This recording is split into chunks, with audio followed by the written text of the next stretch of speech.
Darkness fades when you are near.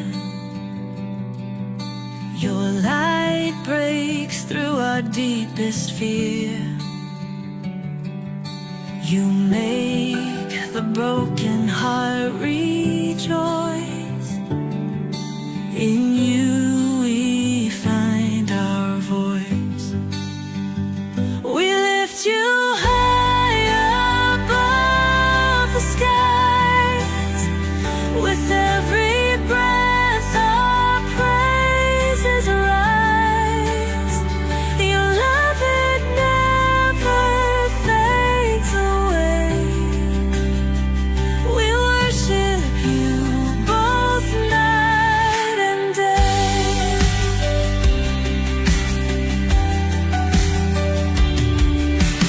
Chains are broken in your name. In you we are never the same. Your power flows like mighty streams, fulfilling all our dreams. We lift you high above the skies. With every breath our praise.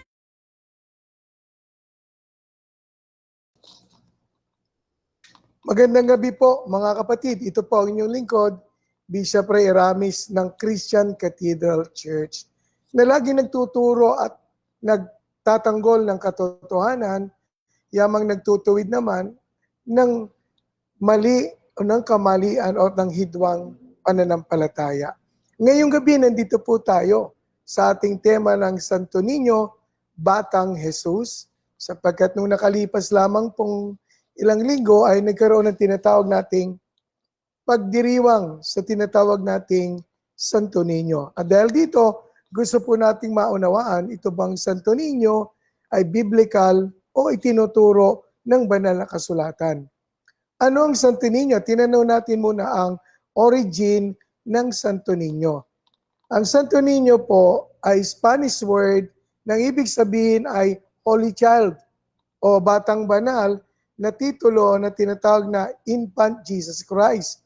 Nagpapahayag ng kanyang pagiging tao at pagiging bata. At dito po sa Pilipinas, iconic po ito ng Santo Niño de Cebu, sapagkat every third Sunday po ng January ay nagkakaroon ng pagdiriwang doon sa Cebu na tinatawag na Sinulog. So, ang Santo Niño po ay tinatawag na si Jesus na Batang Jesus. Ulitin ko po, para bigyan ng parangal ang Batang Jesus na nagpapahayag ng tinatawag na kanyang divine nature in human form. A title, sabi doon na natagpuan sa Bible, Luke chapter 1 verse 35, at popularized sa kanyang mahiwagang imahe o imahen na regalo ni Magellan kay King Juana noong 1521 na sumisimbolo itong Santo Niño ito ng kanyang kawalang malay o sinasabi nating kawalan ng malisya o pagiging inosente na kung saan nagpapahayag ng pag-ibig ng Diyos. At dahil po dito, hindi po siya isang haring makapangyarihan ang representasyon, kundi isang bata na mabuti at nagpapahayag ng pag-ibig ng Diyos. Ang tanong, ang mga Kristiyano ba ay nananampalataya o naniniwala sa Santo Niño? Bagamat ito po ay popularized na patron ng Cebu. Ngunit sabi rito, ang iglesia sa Pilipinas, lalo na po sa Roman Catholic Church, ay sinasabi nilang hindi ito representasyon ng isang santo, kundi ito ay kapahayagan ng Diyos sa persona ni Jesus. Ulitin ko po hindi po ito kinikilalang santo o santo, kundi actually mismo ang kapahayagan ng Diyos sa persona ni Jesus. Kaya ang tanong, nasa Bible ba ang word na Santo Niño? So tingnan natin. Ang Santo Niño na mention sa Bible sa Luke 1:35 sa New American Standard Bible. At yung Santo Niño celebration ay nagpapahayag ng taus-pusong pananampalataya, paggalang, at si Santo Niño ay simbolo at larawan ng kadalisayan at pagiging inosente. Samantalang sumisimbolo si Santo Niño, tinatawag natin bilang divine guidance o gabay sa mga tao. So ang kanyang lugar na pinalalagyan ngayon ay nasa Basilica Minore del Santo Niño. Ito kasi yung original na binigay ni Magellan kay Queen Juana. Kasabi rito, the original and miraculous canonically crowned venerable image of the first and oldest Christian image in the Philippines, Señor Santo Niño enthroned in a bulletproof glass. Mga kapatid, nandun po siya sa loob ng hindi tinatablang bala na salamin. Doon po sa tinatawag na Santo Niño Marble Chapel sa loob ng historic and most famous Basilica Minore del Santo Niño. So, nasa Cebu po, itong original na binigay ni Magellan kay Queen Juana. Nakalagay sa isang salamin na hindi tinatablan ng bala. Hindi ko po alam bakit nakalagay sa hindi tinatablan ng bala, pero mamaya tingnan po natin sa ating pag-aaral, bakit nga ba siya inilagay doon. Tapos tanong natin ay ganito, bakit yung ibang Santo Niño maitim ang kulay? So why Santo Niño ay black ang colors? Actually po yung Santo Niño na binigay ni Magellan kay Queen Juana noong 1521 ay hindi po maitim. Nagkaroon lang na maitim na kulay sapagkat yung mga paring Augustinians nang dumating dito ay in-order nila yung pagpipaint ng medyo makulay o madilim na kulay. Kaya ang ibang Santo Niño po ay hindi po light ang color kundi maitim. Siguro mas maitim nga lang po yung tinatawag nating Black Nazarene na nandoon sa Quiapo. Pero ang may kagagawan po niyan ay yung Augustinian priest sapagkat yung original na binigay ni Magellan kay Queen Juana ay hindi po maitim. Ano naman ang festive o pagpipiesta pagdating sa Santo Niño? Ang piyesta po kay Santo Niño ay every third Sunday ng January. Ito po ay maala buong Pilipinas at sineselebrate para bigyan ng parangal ang batang Jesus. Sa Cebu, sentro po ito ng Sinulog Festival. Samantalang sa Aklan naman ay Ati-Atihan Festival na mayroon tinatawag tayong mga sayawan. Sa Cebu, Sinulog Dance. Isang procession, mayroong pageantry at nagpapaalala ng pagdating ni Santo Niño na kauna-unang imahe na dinala sa Pilipinas. At sumisigaw sila ng Pit Señor, Viva Pit Señor, kasabay ng traditional dancing na nagpapahayag ng pananampalataya at ng religious and cultural events. So iyan po, pinagdiriwang ang Santo Niño.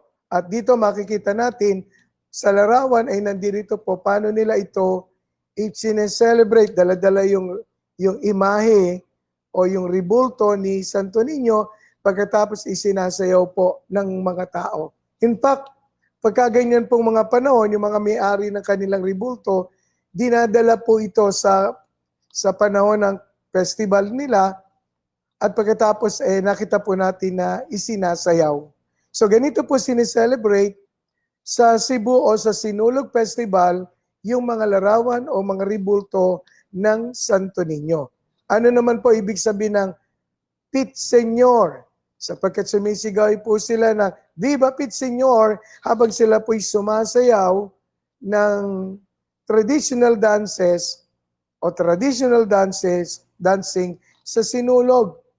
Ang ibig pong sabihin ng salitang plea, meaning Pit Señor means plea to the Lord. And what's plea to the Lord means?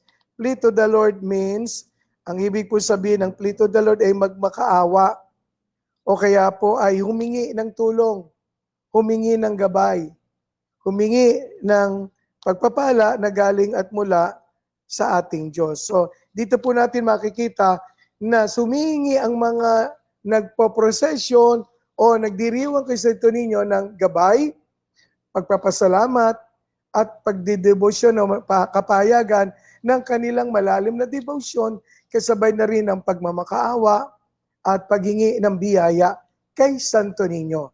Ito po ay joyful rhythmic chant or fervent fervent appeal, often shouted as Viva Pit, Senyor. Sabag sumisigaw po sila ng tulong doon sa Santo Niño. So, ang tanong po ngayon ay ganito. Si Jesus ba ay nanatiling ninyo o bata? Because the word ninyo means bata, kaya ang tanong, si Jesus ba na sineselebrate every third Sunday of the month ng January na ninyo ay nanatiling bata? Ang kasagutan po, kasi ang ibig sabihin ng ninyo ay child. So ang question, nanatili po bang bata na Santo Niño ang ating Panginoong Hesus? Ang eksakto at talaga pong accurate answer ay hindi. Sapagkat ang Panginoong Hesus, sinasabi po ng banal na kasulatan, ay lumaki sa pisikal, sa spiritual, sa pakikipag-ugnay sa mga tao at sa pakikipag-ugnay sa Diyos. Actually po today, si Jesus ay age ay 2026 years old. Kaya hindi po natin pwedeng sabihin na yung 2,000 years old, bata pa. Kaya yung Santo Niño, hindi po ito nagre-represent sa tunay na Jesus, sapagkat ang tunay na Jesus, ang edad po ay 2,000 years. Sabi ng Luke chapter 2 verse 52, at lumalaki si Jesus sa karunungan at sa pangangatawan at sa pagbibigay lugod sa Diyos at sa mga tao. So, nakita po natin ang Panginoong Hesus ay lumalaki. Ito po ay nung panahon na siya po ay nasa piling ng kanyang ina na si Maria habang siya po ay pinalalaki na isang bata. At alam po natin na kasaysayan ng Panginoong Hesus ay namatay sa cross. Itinigis ang kanyang dugo para po tayo matubos sa ating kasalanan. Now si Jesus, after 3 days, umakyat sa langit. After siyang mag-resurrect, 3 days, 40 days after, umakyat sa langit. At pagkatapos po, binuhos ang Holy Spirit on the 50th days. Ang Panginoong Hesus po, mula noong 40 days, ay hanggang ngayon ay nasa langit, nakaupo po sa kanan ng Ama. At makikita po natin yan sa Aklat ng Magawa, chapter 7, verse 55 and 56. Nasa kanan ng Ama, si Jesus hindi na po sanggol, hindi na ho bata, kundi isang ganap na pong may gulang o may edad. Kaya ang tanong ay, ito bang pagsamba sa Santo Niño ay isang uri ng pagsamba sa Diyos-Diyosan? O is it idolatry to worship Santo Niño? Sabi kasi ng mga tagapagtanggol ng mga Roman Catholic o tinatawag nating Roman Catholic apologists, sinasabi nila na itong idol na to hindi naman sinasamba sapagkat yung kanilang mga idol ay nagre-representa nung tao na inire-represent nung mga ribulto o ng mga larawan. Kaya ang tanong, si Santo Niño ba ay nagre-representa sa tunay na Jesus? Siguro yun ang ating magiging tanong ngayon. Ang sa absolute answer, hindi po. Sapagkat si Jesus, hindi na po bata. Kaya ang tanong, sino inire-representa ngayon ni Santo Niño kung hindi pala yung Jesus na 2,000 plus years old na? Kaya iniwan ko po yung katanungan, sino po sa palagay nyo? Kung hindi si Jesus, yung Santo Niñong batang yaon, at siya po ay napakalaki na ngayon at may edad na, sino kaya ang inire-representa? Kaya sabi rito, si Santo Niño ay Baby Jesus o Baby Jesus. Yes, the Santo Niño is Spanish for Holy Child. Banal na bata ay larawan ni Baby Jesus. Specifically, the infant Jesus Christ not a separate saint. Mga kapatid, hindi po nila kinikilala na si Jesus, yung baby Jesus na yan, na Santo Niño ay saint or separate saint. Madalas daw kasi napapagkamala na iyan ay isang santo. At sa devotion po ng Catholic sa Pilipinas, sumisimbolo ito ng pagkakalapit sa Diyos, pagkawala ng kaisipan o tinatawag nating malis or inosente, at sumisimbolo rin ng kanyang divine kingship. So yung famous image na Santo Niño de Cebu, sabi nga doon ay binigay ni Ferdinand Magellan kay Queen Juana, pero hindi po ito another saint. Pero sa ating binasa kanina ay God representing the Lord Jesus Christ. Ulitin ko po ang paniniwala sa Roman Catholic Church ay God representing Jesus. So, nakita ko natin, ang paniwala nila ay Diyos, itong Santo Niño na representante ni Kristo Jesus. So, kung ang Santo Niño ay nire-represente ni Jesus, that means dalawa yung ating Jesus. Isang bata at isang mature. Sino kaya ngayon na totoo at tunay na Jesus dyan? Sabi natin kanina, lumaki siya. In fact, at the age of 33, pinako po siya sa krus. Hindi po siya nanatiling bata. Kaya ang problema natin ngayon, sino nire-representa ng batang Jesus? Lumaki naman po siya at nagbigay ng buhay, nagtigis ng dugo para sa ating mga kasalanan. Gusto ko pong sabihin, ang pagsamba sa Santo Niño is an idolatry. Why? Because the real God is Spirit. Hindi po ito gawa ng metal, ng tanso, o ng chalk, o ng kahoy, o ng larawan na ipininta. Ayoko pong magalit ang iba, pero yun po ang katotohanan. I'm just simply telling the truth, and let this truth set the people free, na ito pong ating sinasambang Santo Niño does not represent the Lord Jesus Christ. At kung sinasabi natin representante ng God in the person of Jesus Christ, lalong mali po sapagkat ang God is Spirit and in truth. So kahit anong tanggi natin, hindi namin sinasamba yan. Hindi idolatry yan. Gusto ko po i-share sa inyo yung aking personal testimony. Bago ko nakilala at bagong Panginoon, natagpuan ako, I am a Roman Catholic. A devotee of Santo Niño. Devoto po ako nung Santo Niño na idol. Sapagkat ang nanay ko po, ito yung binilin sa akin at ang sabi niya, huwag kong pabayaan, wala itong kandila o walang ilaw pagdating ng 6:00 ng gabi. Dapat talagyan ko to ng ilaw at kung pupunta ako sa bayan, wag na wag kong kakalimutang sabitan ng mga bulaklak. At meron po kaming altar. Nandun yung Santo Niño, nandun yung ina ng laging saklolo, nandoon yung Cristo Rey, at nandoon po yung sakyapo, yung tinatawag nating Nuestro Padre Señor Jesucristo, Jesus sa sakyapo. Pero isang araw, bagamat naunawaan ko po na hindi ito ang Diyos, si Santo Niño, ay gayon pa man, nagbibigay po kami ng paggalang at pagsamba dito sa Niño. Sapagkat nagsiserve po ako, sapagkat ako bilang binilingan na ng aking nanay, huwag pababayaang huwag lalagyan ng ilaw at huwag pababayaang hindi lalagyan ng bulaklak. Sa totoo po, dumadalangin ako dyan sa Santo Niño na yan. Pero isang araw, alam niyo po, yung aming pusa biglang umakyat doon sa altar, tumalon. Doon sa altar po namin na pinaglalagyan ng aming mga iba't ibang mga imahe ng ribulto. At nangyari sa kanyang paglundag pababa, natangay po niya yung Santo Niño. Na yung pa naman ang pinakabilan ng nanay ko na dapat kong alagaan. At alam niyo po, nung matangay yung ninyo, yung Santo Niño, na ribulto, nalaglag po ito, nabasag po ito, naghiwalay ang ulo sa kanyang katawan. At doon ko nakita ni si Santo Niño ay hindi po Diyos. Sapagkat dito sa ating research, ng Santo Niño ay sinasamba at totoo naman po. Kasi binibigyan po namin, ako lalo na personal, ng paggalang. At nakita ko na yung nalaglag ni Santo Niño, naghiwalay po ang ulo sa katawan, nakita ko po gawa sa chalk.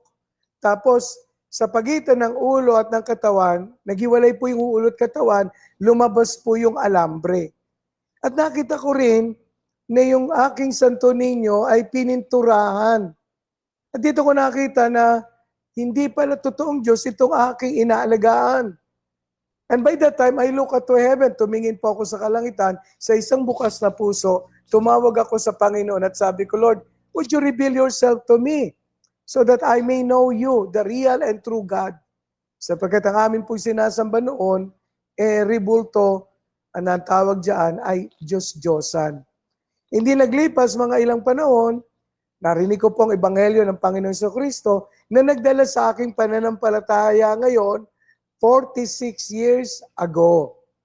Kaya kung may magsasabing hindi namin niya sinasamba, mga kapatid, based on my personal experience, we give and we serve and we give honor and worship, reverence and veneration. And the word another meaning ng veneration ay worship doon sa Santo Niño. Huwag po kayo magagalit.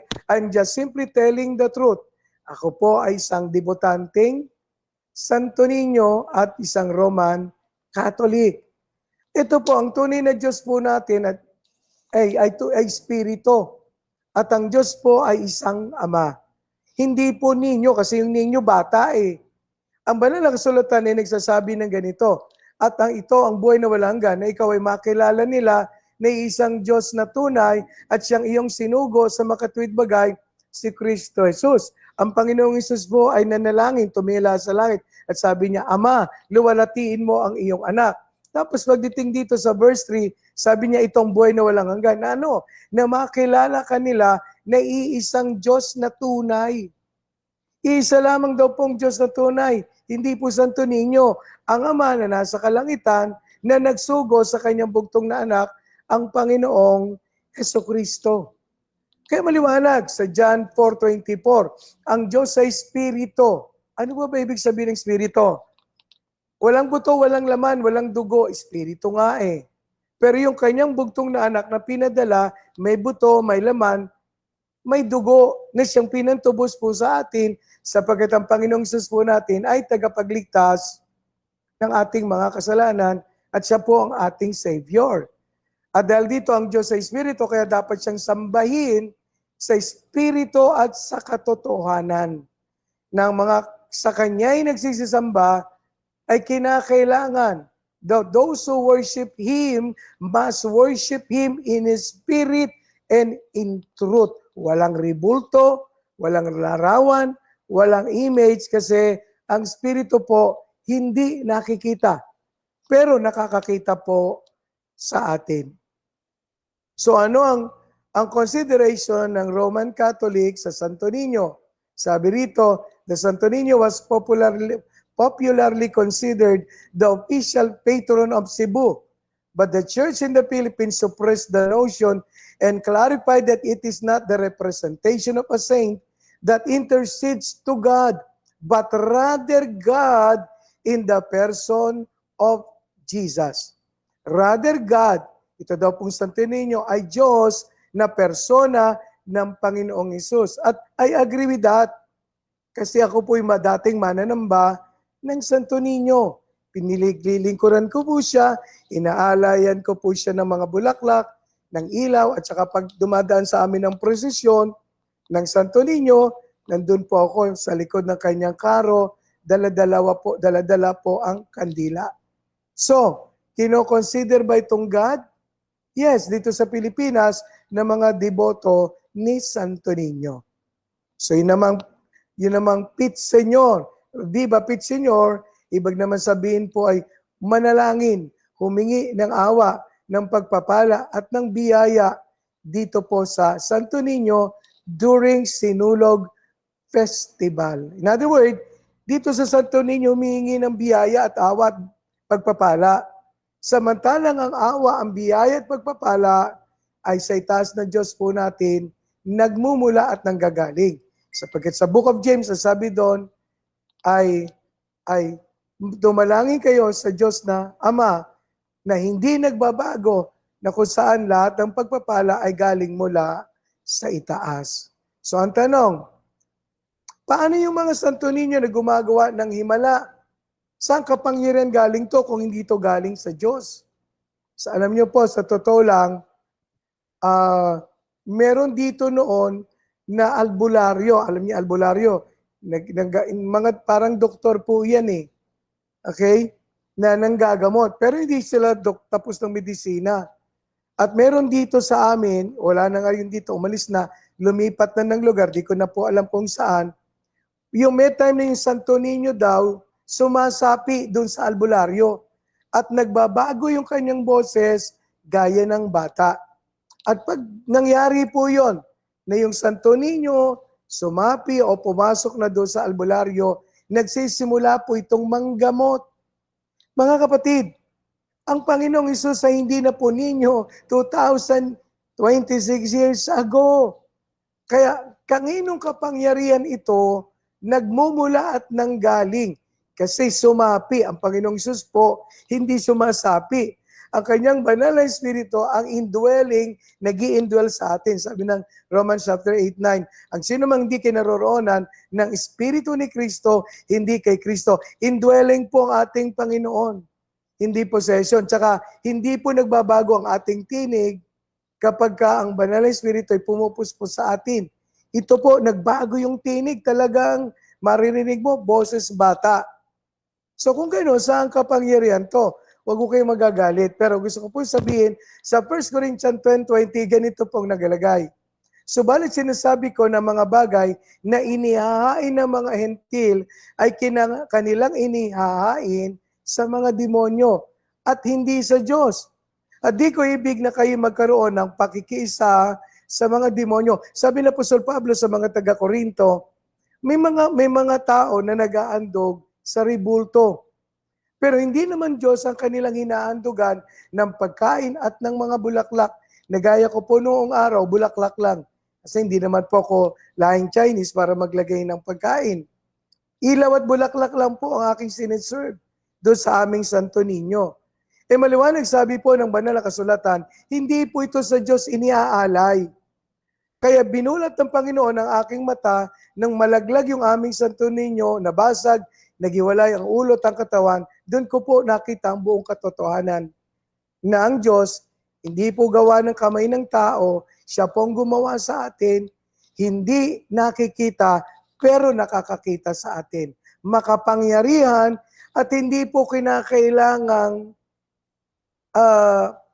sabi natin ilagay sa isang karo para makalakad at makalayo. Kaya nga sabi po ng banal na kasulatan, yung mga larawan na mga ribulto, may mata hindi nakakakita.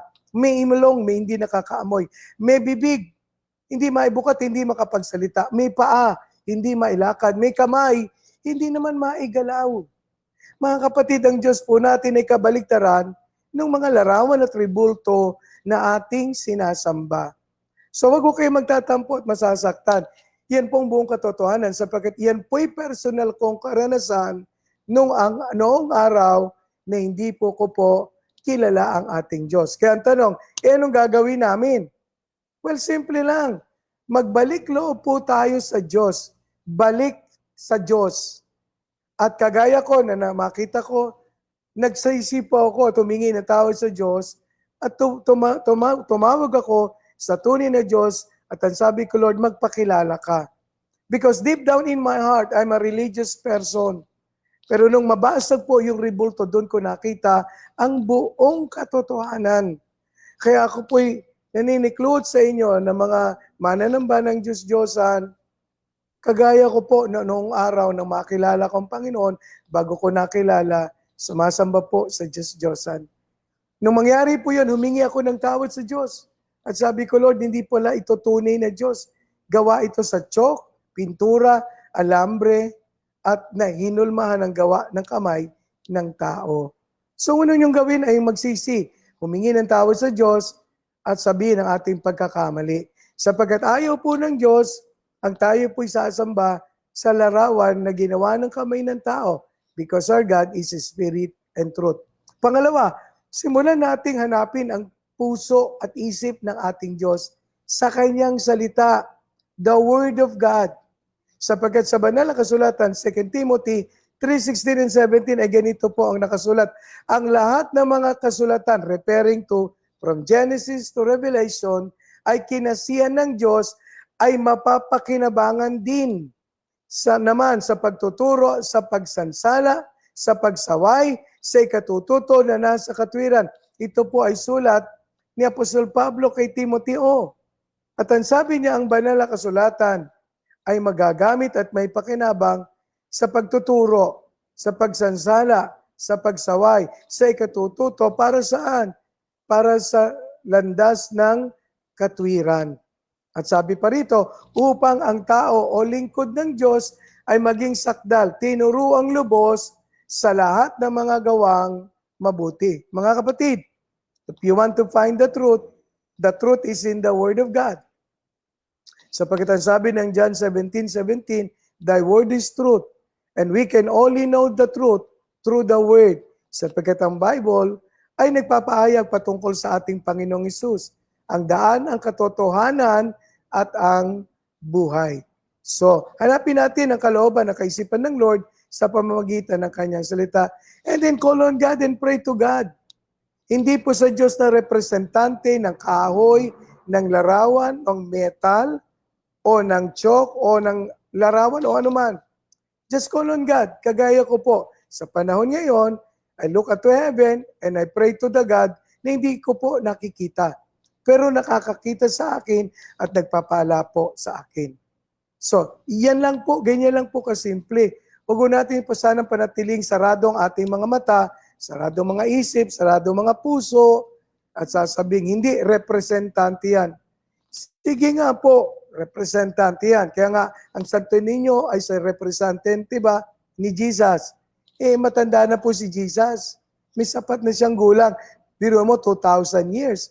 Tapos sasamba ka sa bata o sa sanggol. Hindi na po. Kaya alam natin na yung Santo Niño, imbento lang po.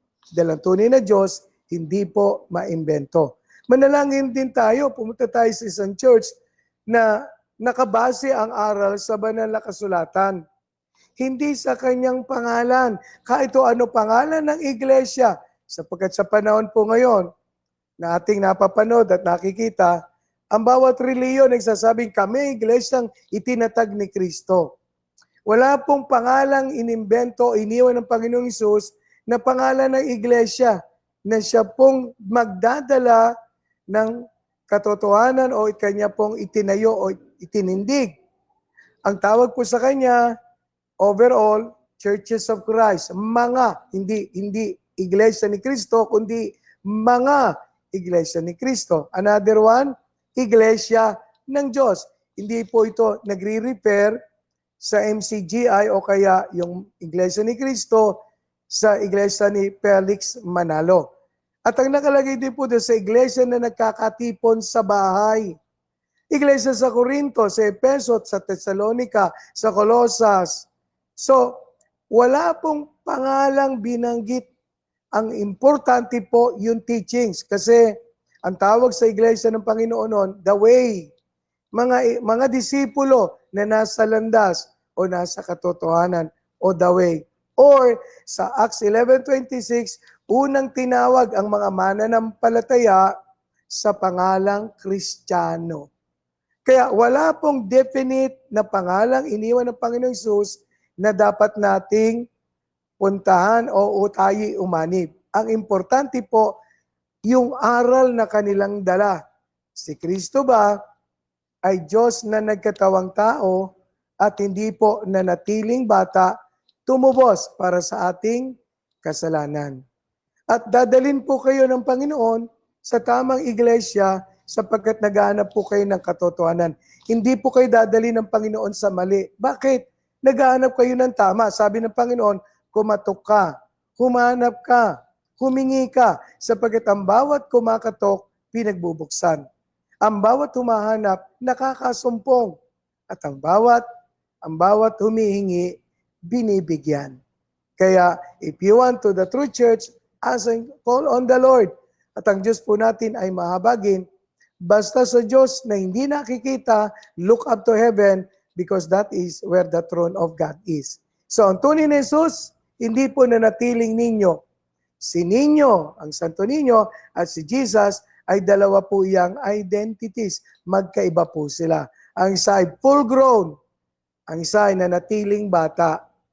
So kaya, mamimili po kayo ngayon na naunawaan natin na ang isa ay tunay at ang isa ay invento o ginawa.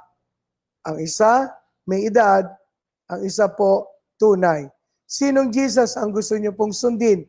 Yung tunay o yung invento? Kagaya ko po, nakilala ko yung tunay, sapagkat ako I look up to heaven, I call on God, and now I'm teaching you this time. Sapagkat ako po ay nakakita ng katotohanan at ang sabi ng Panginoon, you will be my witness. Kaya yung natutunan ko pong katotohanan, ibinabahagi ko po sa inyong ngayong gabi. Huwag niyo lang pong i-like, i-share po natin itong ating podcast na to, lalo na sa mga deboto ni Santo Niño. Hindi ko po hangarin na saktan ang mga deboto ni Santo Niño, kundi hangarin ko pong ipahayag at ipakita ng tunay na Diyos, Espiritu, katotohanan. Ang tunay na Jesus, full grown na po. Hindi po siya nanatiling bata. Nawa ngayong gabi, mayroon po tayong natutunan at napagpala po tayo sa ating aralin. Magandang gabi po at pagpalain po tayo ng ating Panginoong Diyos. God bless you po. God bless you.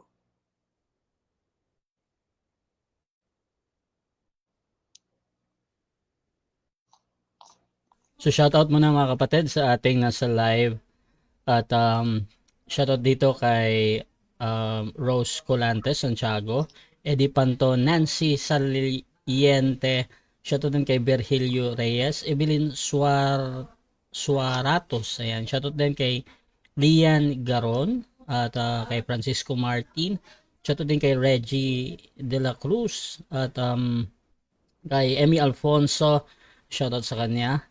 At dito din kay Condrada Eramis, ayan. At question dito galing kay Joseph Milatar. Bakit po limited ang account ng Bible patungkol sa batang Jesus maliban nung siya ay nagpunta sa templo nung siya ay 12 years old na? Limitado kasi ang binigyan ng emphasis, hindi yung kanyang kabataan, kundi yung kanyang pagliligtas.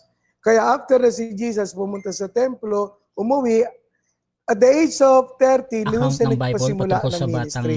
Kasi ang real purpose ni Jesus ay hindi manatiling bata, kundi lumaki at sa kanyang paglaki, at the age of 30, the time na ang mga Levites nagsiserve sa temple.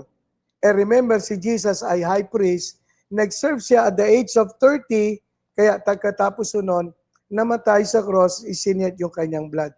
Walang banal, walang mga bagay na kwento na binabanggit ang banal na kasulatan liban sa ang Panginoong Hesus ay sinilang, tinuli, inihandog sa templo, and afterward nagpunta sa templo, nakipag-usap sa mga Pariseo, umuwi, and then afterward pagtapos doon, lumitaw na at the age of 30, simula na kanyang ministry. Kasi ang binibigyan ng emphasis, kaya walang ganong teachings regarding sa kanyang pagkabata ay ang kanyang pagliligtas, hindi ang pananatiling bata.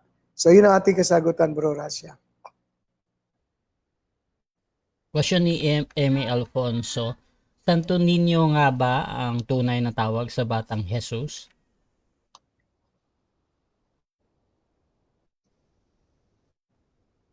Bro Rasha, nawala ka.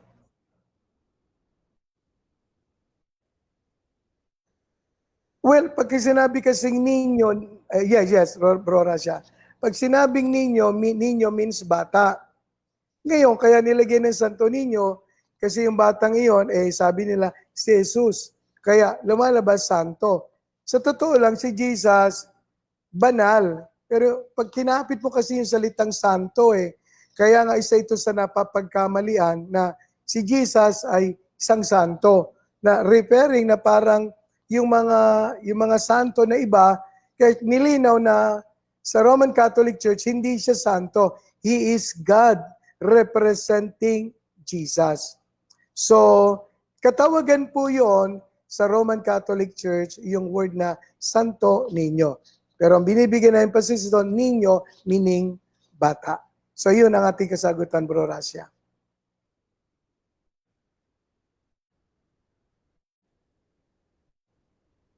Shoutout muna mga kapatid dito kay Evelyn Suratos, kay Neves Santos. Maraming salamat po. God bless po. Sari Culantes, God bless everyone.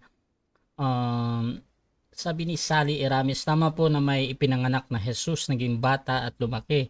Di natin alam ang tunay na larawan, kaya di dapat sumamba sa mga larawan. God is spirit, so that we must worship God in spirit and in truth. Yes po, mga kapatid.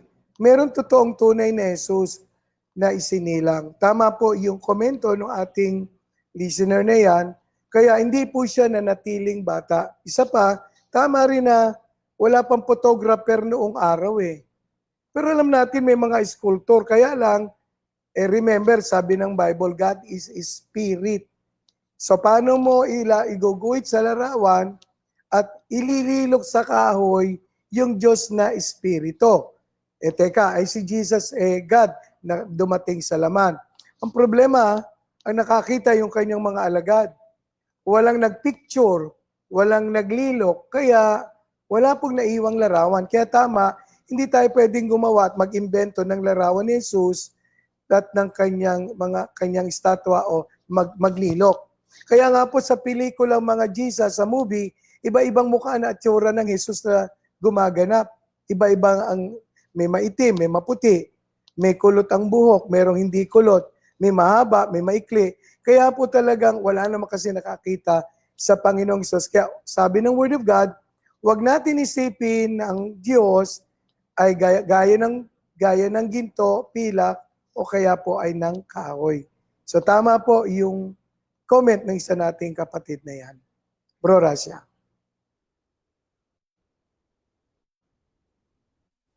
Again, comment ito kasi wala pang tanong. Raizel de la Cruz sabi niya, para magkaroon kayo ng idea, ang ninyo ay lingwaheng Spanish. Iyan nasa Tagalog ay banal na bata. Ang santo naman ay lingwaheng Latin. Iyan na sa Tagalog ay banal. Pinagsama ang salitang iyan ng Katoliko na ang tinutukoy nila dyan ay si Jesus, banal na bata. Oh, tama. Agree tayo doon sa kanyang sinabi, yung Santo Niño. Pero ulitin ko po, yung Jesus na nire-representa ng Santo Niño, hindi na po niya kayang i-representa yung tunay na Jesus. Kasi yung Jesus ay malaki na po. Hindi na po siya nanatiling ninyo. Kaya kung sasabihin natin na nire-represent yan si Jesus, nakoy baka magalit pong ating Panginoong Jesus. Baka sabihin niya, hindi ako nanatiling bata. Kaya isa pong kamalian na isipin natin na ang Jesus ay ninyo. At kahit sabihin natin yan ay santo, banal, mga kapatid, hindi na po siya nanatiling ninyo. So, yun po ang dagdag nating komentaryo doon sa ibinigay ng ating isang tagapakinig.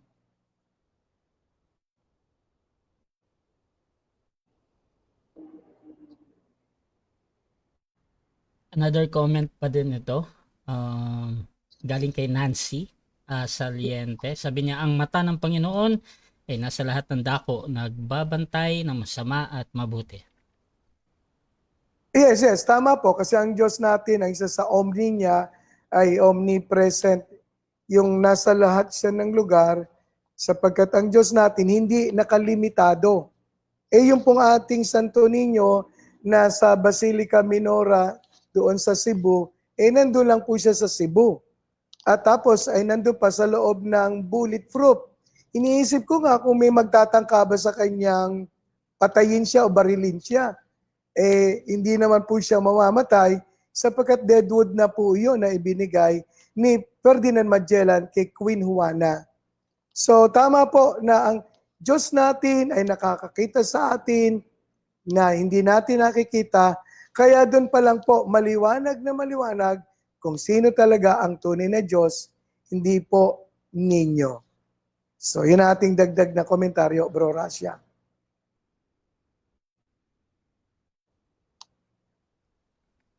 At shoutout muna mga kapatid. dito kay Lilian Garon, kay Cristita Colantes, kay Renaldo Arceo, at kay Emmy Alfonso. Ayan.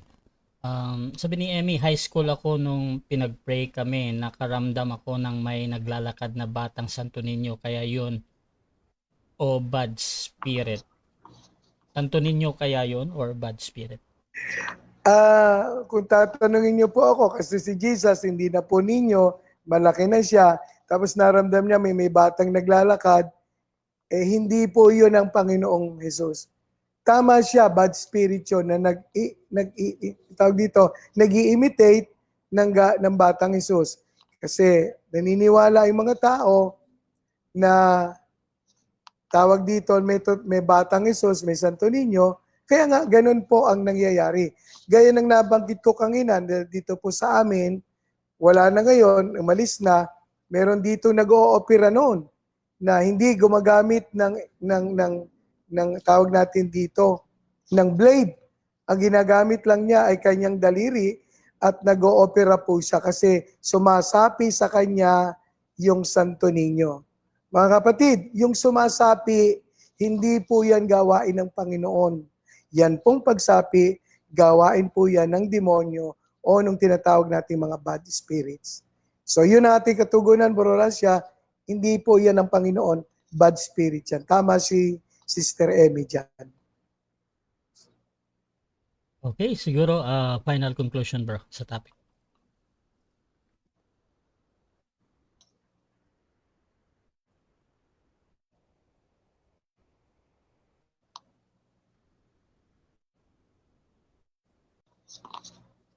Bro Rasya.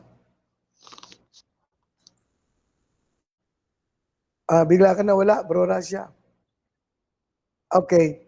Mga kapatid, inilahad ko po ng buong katotohanan with all my heart, lalo na po sa mga debotante o deboto ni Santo Niño. Sapagkat nung araw, kagaya rin po ako, sumasamba sa ribulto sa Santo Niño. Until one day, pinakita sa akin ng Panginoong Diyos, hindi po Diyos ang Santo Niño. Ang Diyos lamang po na ating maasahan ay Espiritu at katotohanan. Ang Santo Niño, hindi po represent ni Jesus, sapagkat si Jesus po ay isa ng malaking at ganap ng hustong gulang, sapagkat ang edad po niya ay 2,000 years ng mahigit. Kaya yung pong Santo Niño, isang mali, isang kasinungalingan na itinuturo po sa atin sa larawan o ribulto na Santo Niño. Nawa, nakatulong po ito, hindi po ito paninira, na mabukas ang ating kaisipan, ang ating mga puso. Magandang gabi po, pagpalain po tayo ng ating Diyos na may lika doon sa ating kalangitan. God bless you all po. God bless you all.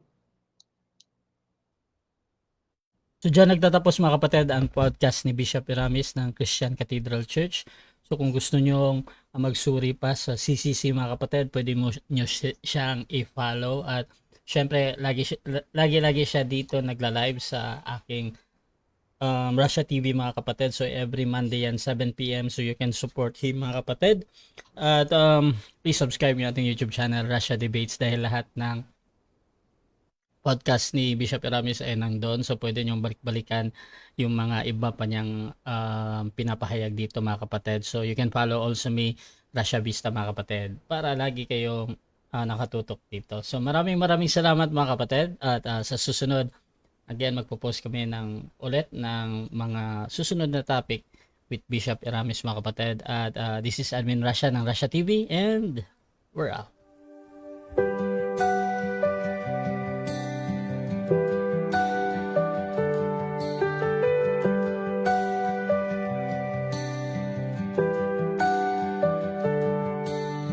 Darkness fades when you are near. Your light breaks through our deepest fear. You make the broken heart rejoice. In you